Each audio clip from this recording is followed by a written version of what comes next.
హనుమకు తాను కోరినప్పుడే మరణం వచ్చేలా ఇంద్రుడు వరమిచ్చాడు. అందుకే హనుమ చిరంజీవి.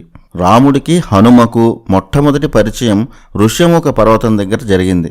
సుగ్రీవుడిని అతని అన్న వాలి తరిమేశాడు. వాలిని ఎదిరించే బలం లేక సుగ్రీవుడు ఋష్యముఖ పర్వతంపై తలదాచుకున్నాడు. అతనితో పాటు హనుమంతుడు మరికొందరు వానర వీరులు కూడా ఉన్నారు.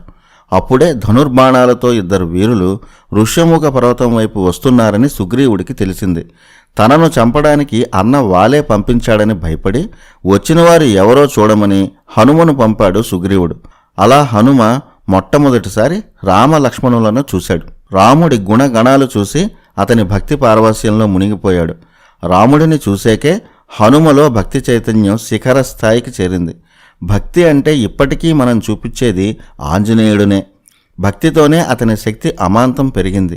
పైగా ఆజన్మ బ్రహ్మచారి.